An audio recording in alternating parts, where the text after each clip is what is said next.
গাজা উপত্যকায় ইসরায়েলি হামলায় একদিনেই নিহত হয়েছেন অন্তত ৭৪ জন ফিলিস্তিনি। বুধবার গাজায় চালানো বিভিন্ন হামলায় নিহতদের মধ্যে অন্তত ৮ জন ছিলেন যারা গাজা হিউম্যানিটারিয়ান ফাউন্ডেশনের বিতরণ কেন্দ্র থেকে খাদ্য সহায়তা নিতে গিয়ে প্রাণ হারান। গাজা স্বাস্থ্য মন্ত্রণালয়ের তথ্য অনুযায়ী চলমান যুদ্ধের মধ্যে বিভিন্ন সহায়তা কেন্দ্রে হামলায় এখন পর্যন্ত ৭৭০ জনের বেশি নিহত হয়েছেন। আর ২০২৩ সালের অক্টোবর থেকে শুরু হওয়া ইসরায়েলি অভিযানে মোট প্রাণহানির সংখ্যা প্রায় ৫৭,৬০০ জনে পৌঁছেছে।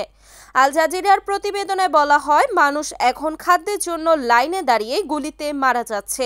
এটি যেন এক নিত্যদিনের ভয়াবহ বাস্তবতায় পরিণত হয়েছে। এ পরিস্থিতির মধ্যেই ফিলিস্তিনির প্রতিরোধ সংগঠন হামাস জানিয়েছে, যুদ্ধবিরতির আলোচনার অংশ হিসেবে তারা ১০ জন ইসরায়েলি বন্দীকে মুক্তি দিতে সম্মত হয়েছে।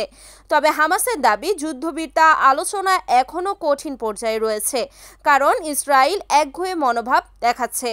এই আলোচনা কাতার ও যুক্তরাষ্ট্রের মধ্যস্থতায় এগিয়ে চলছে। হামাসের জ্যেষ্ঠ নেতা তাহের আল নুনু বলেন, আমরা সর্বশেষ যুদ্ধবিরতির প্রস্তাব গ্রহণ করেছি। গণহত্যা বন্ধ, ত্রাণ প্রবাহ নিশ্চিত করা এবং আমাদের জনগণের সুরক্ষার স্বার্থে আমরা প্রয়োজনীয় নমনীয়তা দেখিয়েছি। তিনি আরও বলেন, যুদ্ধবিরতির প্রথম পর্যায়ে ইসরায়েলি বাহিনী যেসব এলাকায় অবস্থান করবে তা এমনভাবে নির্ধারণ করতে হবে যাতে ফিলিস্তিনি সাধারণ মানুষের জীবনযাত্রা ব্যাহত না হয় এবং পরবর্তী আলোচনা সহজ হয়। অন্যদিকে ওয়াশিংটনে যুক্তরাষ্ট্রের সাবেক প্রেসিডেন্ট ডোনাল্ড ট্রাম্প বলেছেন, গাজায় যুদ্ধবিরতি চুক্তি হওয়ার ভালো সম্ভাবনা রয়েছে। তবে তিনি সতর্ক করে বলেন, এই সপ্তাহ কিংবা আগামী সপ্তাহে চুক্তি হতে পারে, কিন্তু কিছুই নিশ্চিত নয়। যুদ্ধ ও গাজার মতো বিষয়গুলোতে নিশ্চিত করে কিছু বলা যায় না।